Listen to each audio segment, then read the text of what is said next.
Hello, everyone. I am on today to do a really fun tag, and this is Scooby Dex from Rumor Haven. And this is a tag that is all about the series Buffy the Vampire Slayer. And I'm sure many of you have already caught wind of the fact that there is a Buffy tarot that is being released in the States in March this month. I know that people in other countries have already received their Buffy tarot, and I myself have just only recently finished watching the entire series. I have seen episodes, like random episodes, in previous years, but I never really watched the entire series the whole way through. And when I would tell people that, they would just give me such shit about it because they would say, okay, you are totally into vampires, all things vampires. How is it that you have not watched Buffy the Vampire Slayer? In my defense, back in the day when Buffy was airing on TV, you did not have streaming services like Hulu or Amazon Prime or Netflix. You had to catch each episode when it first aired on the network, or you had to set up your VCR, which is, for you young grasshoppers who don't know what that is, VCR, video cassette recording device, okay? Video cassette recorder. So you had to set that up to record the episode if you weren't going to be around to watch it. You had to look up when it was airing on a print copy of a TV guide and set up the VCR, or be at home when it was going to premiere on the network, or you were shit out of luck. And you just had to catch the reruns as they came on TV, which, once again, you had to consult a print copy of the TV guide. And so I would try to catch these episodes on reruns or, when they aired, I think. And I would just, it's just too hard. Like I caught quite a few episodes, actually. Now that I've seen the entire series, it was more than I had realized.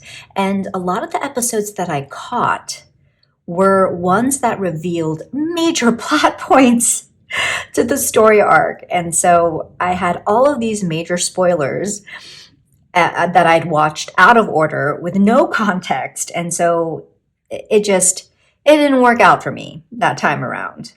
And actually, I had watched Angel, that entire series, before Buffy. So a bit bass-awkward, but my college roommate had taped on VHS all the episodes of Angel, and that's the only way I was able to watch that whole series. So this is my long-winded way of saying, like, there are reasons, I think legit reasons why. And so I have remedied that, knowing that there was this tarot deck coming out, and just through much encouragement from all of TarotTube that I really needed to get off my ass and watch this series. And yeah, it did not disappoint. I have to say, I am a Buffy fan for sure. I did pre-order the deck. After I finished season 5, I'm like, well, okay, yeah, no, I gotta pre-order this thing. Back to the tag and my VR.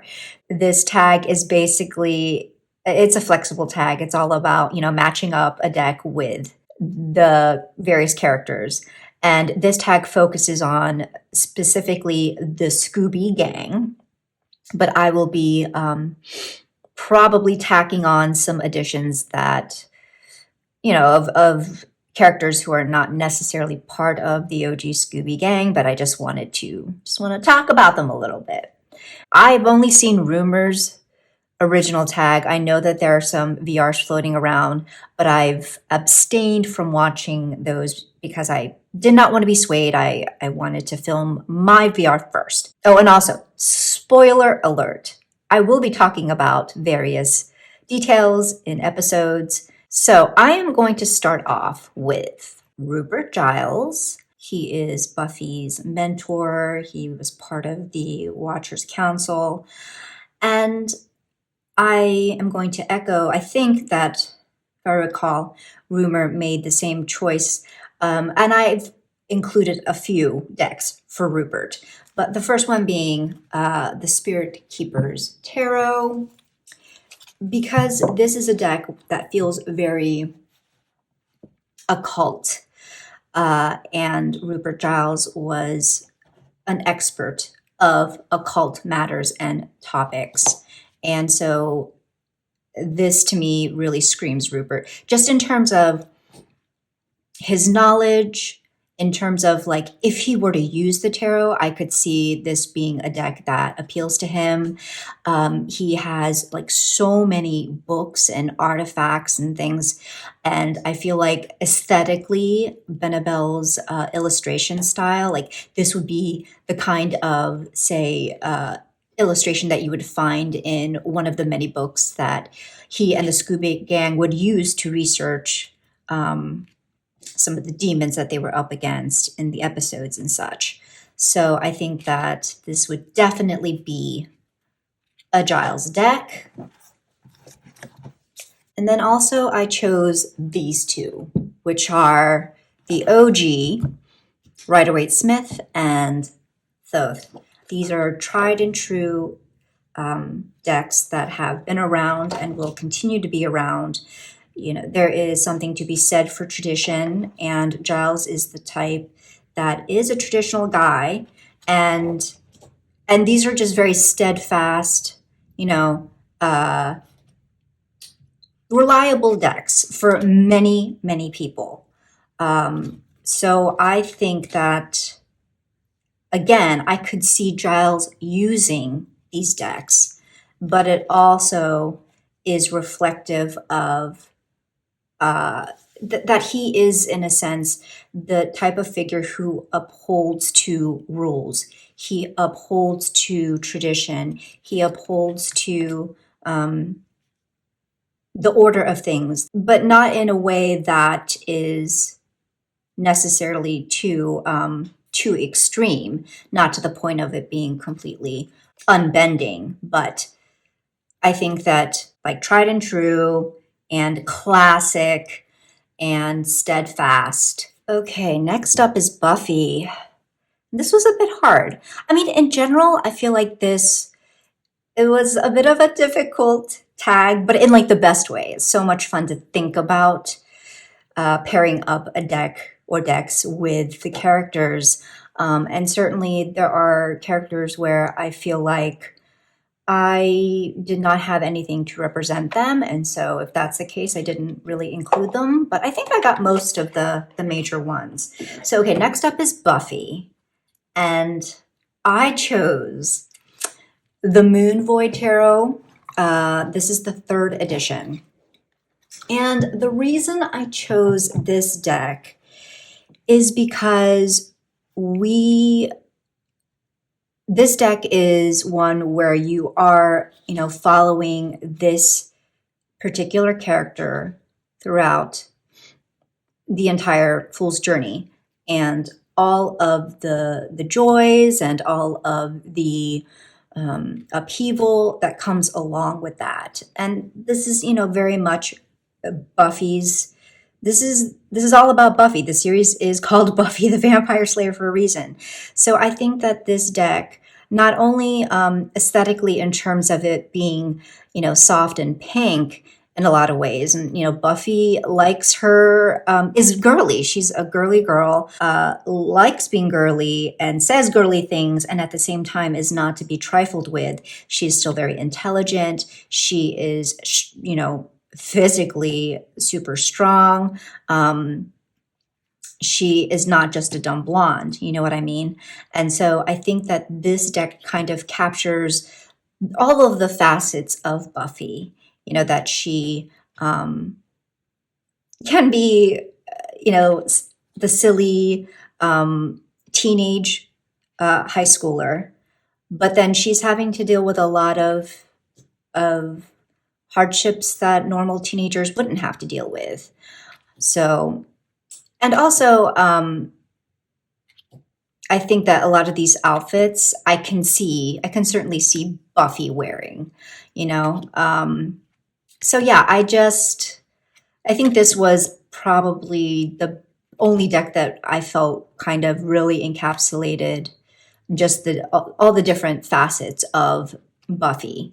Um, like there's one where she's like this, for instance. Like I can totally see her wearing something like this while she's training with Giles, you know? That was my choice for Buffy.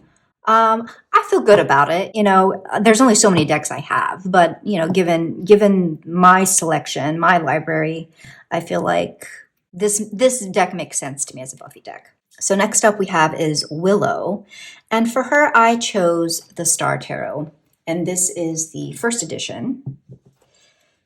And the reason I chose this deck for Willow is that, I don't know, Willow just, to me, she has a very sunny disposition a lot of times. And, you know, even though her childhood wasn't fantastic and, you know, she had to deal with a lot in high school and such, I mean, she's just, you know, she's just a quirky and fun and sunshiny character.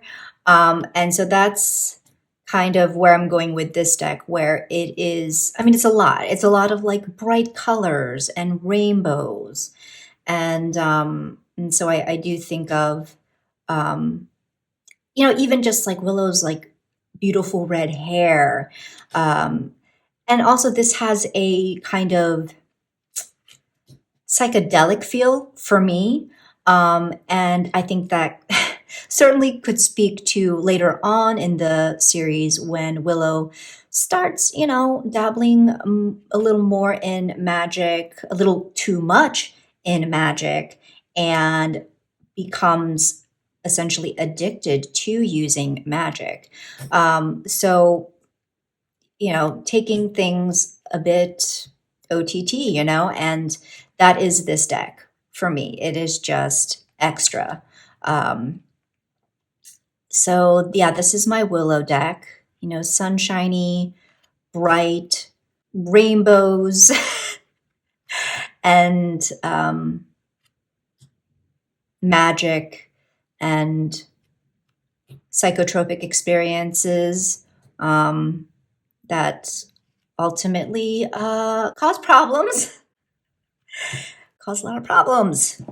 Next, we are going to talk about Tara, who is probably one of my favorite characters on the show. And I chose Tarot of the Mystical Moments for her.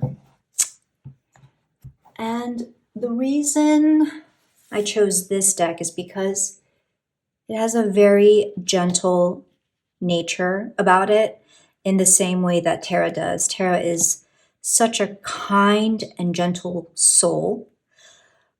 And also, that is not to be confused with naivete. You know, I think that despite her not being so secure in herself in the beginning, we do see her come into a more confident person as the series goes on.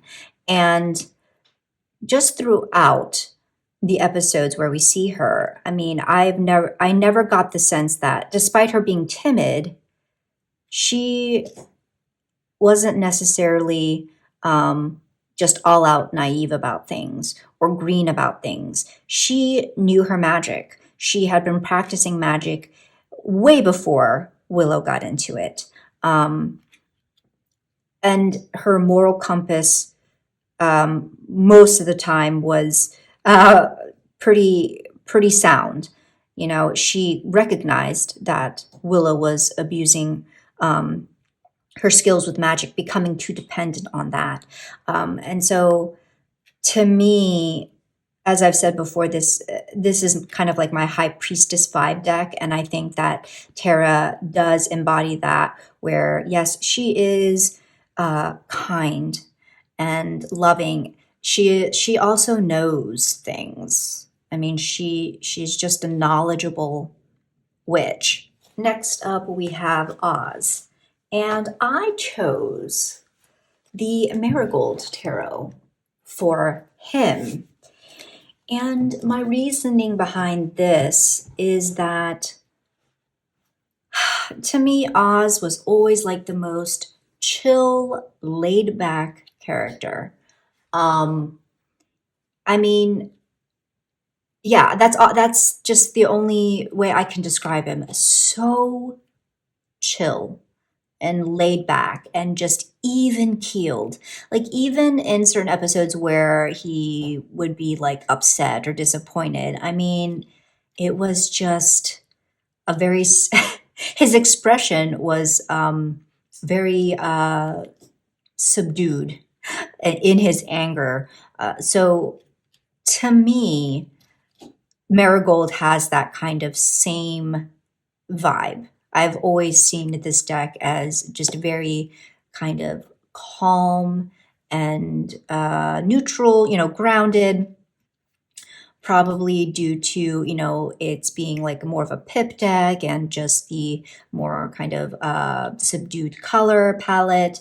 But this to me felt like a good choice as for Oz.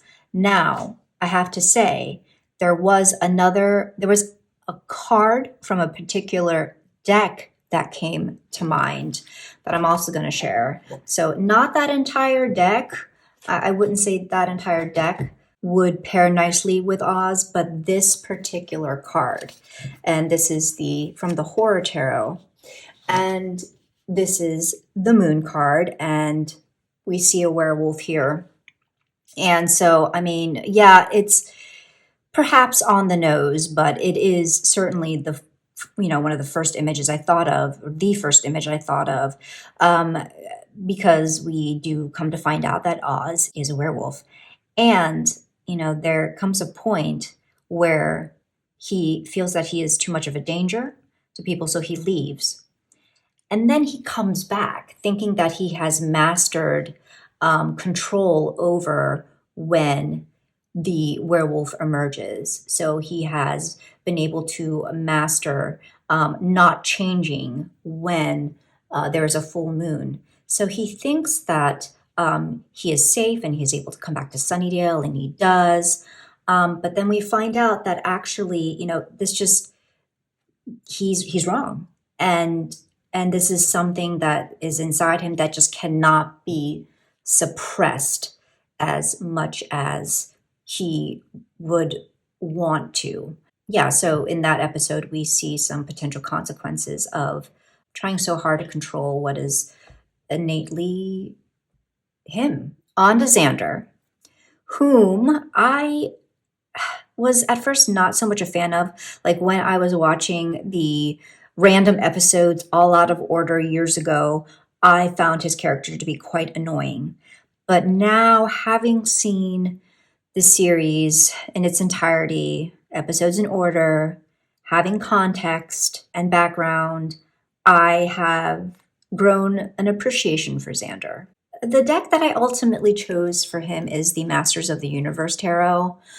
The reason for this choice is that, well, I know that, Xander is, he likes his comic books. We see him reading comic books. He is a bit on the, especially in the earlier seasons, a bit on the immature side.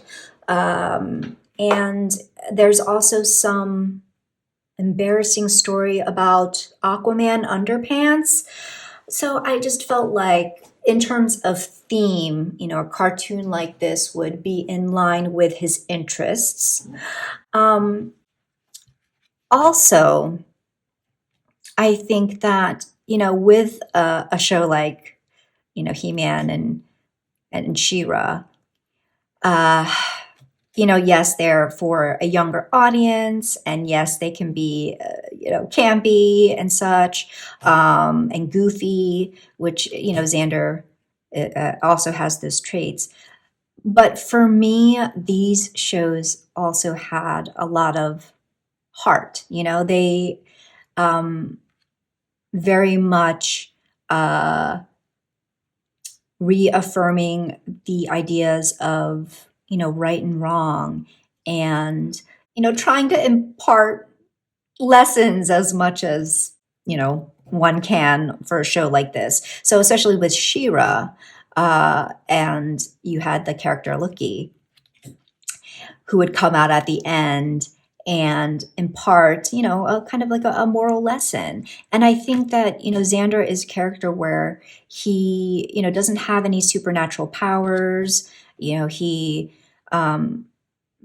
feels he is often overlooked and underestimated. And yet, I mean, he is an astute guy.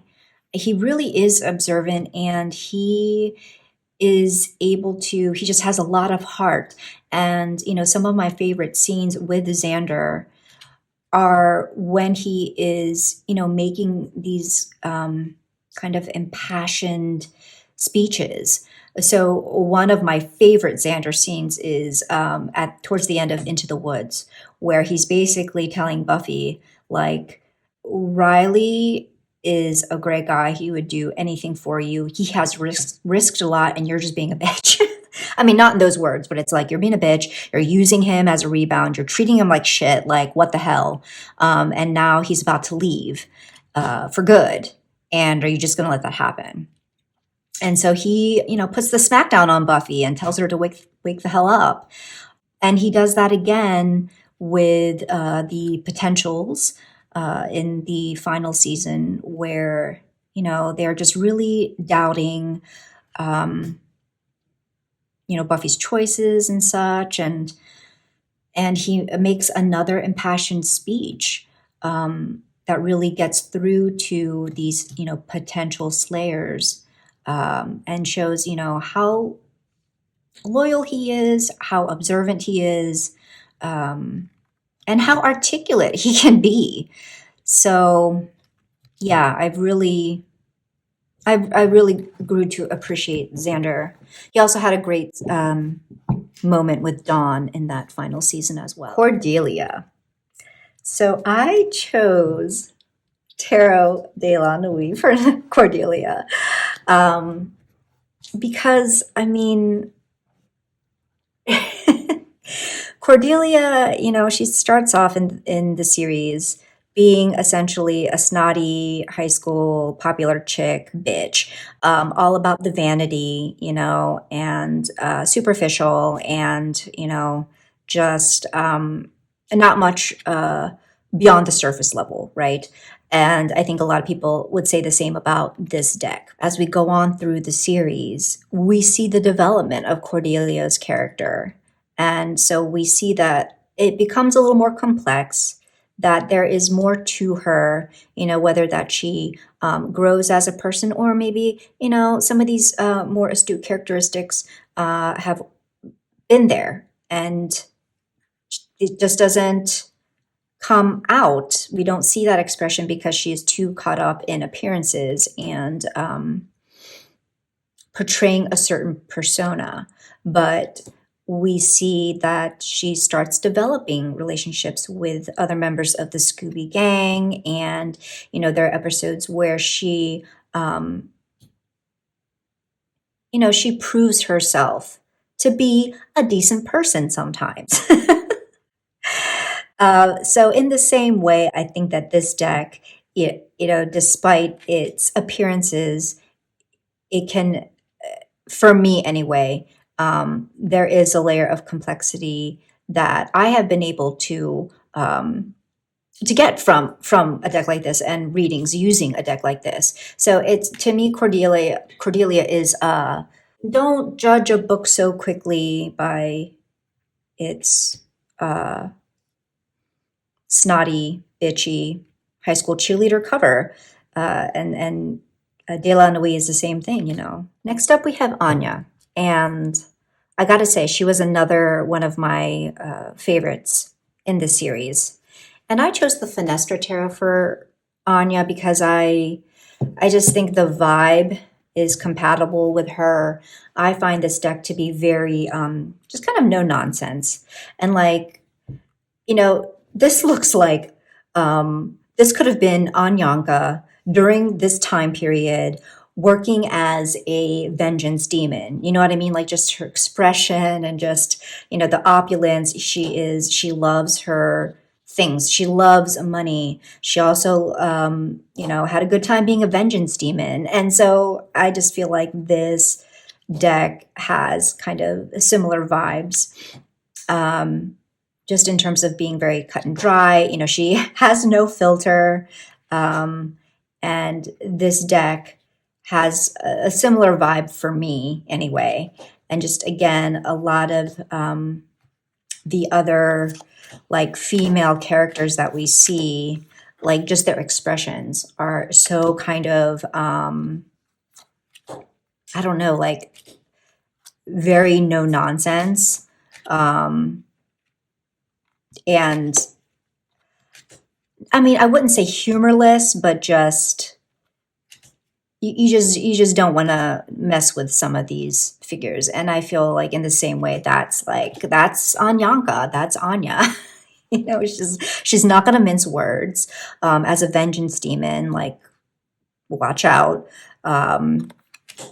She was all about that life. So yes, this was my choice for Anya.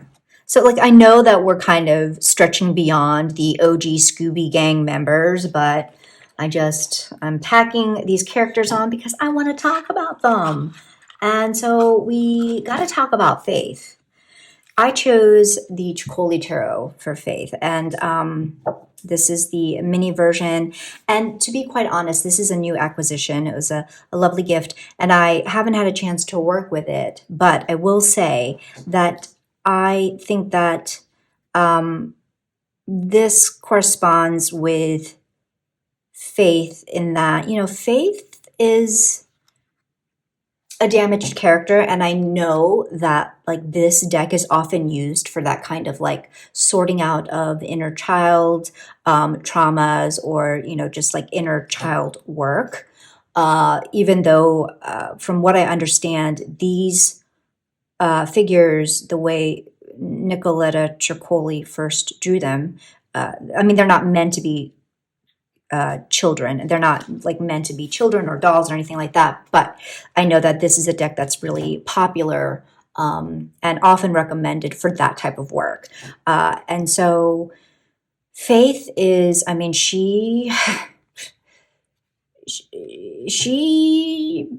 had some issues, and is very evident given like the trajectory of her storyline, that she dealt with a lot of childhood things. Didn't have role models, didn't have the love, and who knows what other things that she had to contend with in her childhood, which definitely influenced the way she saw things in the world and her place in it. And so for me, I feel like even though we see her do some pretty shitty things, we also see the inner turmoil there. And we also know the possible, we can trace back to what some of the possible causes for that. Like in the one episode where, I forget what it's called, but where Faith and Buffy change bodies. And so Faith is pretending to be Buffy, and Faith had just attacked Joyce, and Joyce is saying something to the effect of like, how did she, like how is she like that? Like how did she get to be that way? And Faith, pretending to be Buffy, she just kind of casts it off and says, oh, she's just crazy. She's just a crazy, crazy chick. And Joyce says, no, I don't believe that for a second, that there's something else there. And so I think that this deck kind of speaks to that aspect of Faith. Okay, let's talk about Angel. Okay, so my choice for Angel, okay, this might be head scratching, but like, hear me out. I chose the Anna K Tarot for Angel. And the reason is like, I'm thinking back to like more of Angel as Angelus, just those episodes where, he's in that terrible wig, talking with that terrible Irish accent. And this to me is like I feel like he would have been very much like in this world of Anna Kay. You know what I mean? Like, because like for instance, even here, we see like a pillaging situation where when Angelus is turned into a vampire, we do see certain scenes and episodes where there's just a lot of this kind of thing going on, whether he's caused it or he's just reveling in it or passing through. Don't you see him like in a tavern like this?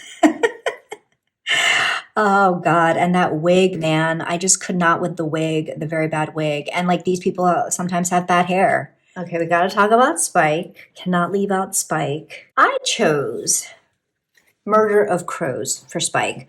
And maybe again, this might be a bit predictable on the nose, but this is Spike vibes. William the Bloody.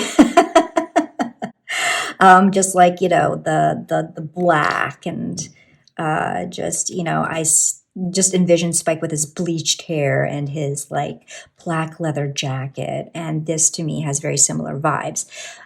And also, this is a deck, while it seems very dark in nature, I would say that a lot of times it doesn't read that way for me. I think that it is a little bit more of a versatile deck than just being a shadow work deck or a dark deck. And in the same way, we see Spike's character evolve as well to being more than just like William the Bloody, being more than just Spike. We see his background context when he was like the bloody terrible poet or whatever, and then we see him after he's turned. We see him when he gets the chip in his head to make him unable to harm good people, in a sense. And then when he gets his soul back. So it's just, he has a very complicated story arc. He's very developed. And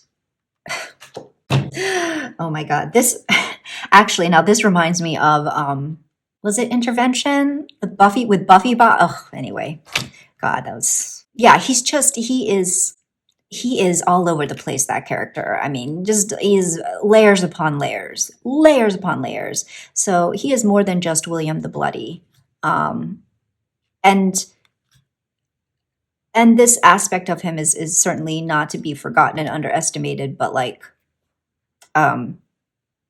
I did enjoy that he became more than just this in subsequent seasons. Okay, finally, we're going to end with another fantastic character that I wish I saw more of in the series, and that is Drusilla, or Drew, and I chose the Blythe Tarot. And I could have probably chosen also the Notorious JBG, but this is a deck that is comprised of Blythe dolls. And as we know, Drusilla was into dolls, so I feel like this was the better choice. Drusilla had Edith, whom was blindfolded, as well as some other dolls, and so this to me screams Drew. Like, I think she would appreciate this deck. I think she would, she wouldn't mind using this deck. I think a lot of people would find this to be creepy. I don't. But yeah, I can foresee like Drusilla having some fun with a deck like this. She would probably color on it and make them look even creepier, probably like mark out their eyes to like blindfold them, maybe bloody up their dresses or like make them look tattered or something like that. But ultimately, I think that she would appreciate a deck like this. I think that, to me, dolls. Now when I think of dolls and Buffy, I can't help but think of Drew. And so I really do wish I had seen more of her on the show. She's always such a delight. And that is it. I had a really fun time with this tag. Thank you to Rumor. As a newly minted Buffy stan, this, I get it now. I get it now more than I ever have why this series is so beloved. And, it's never too late. It's never too late to discover that which is Buffy and her Scooby Gang and the big bad and just, so much goodness. So if you haven't checked out the series, I highly, highly recommend it.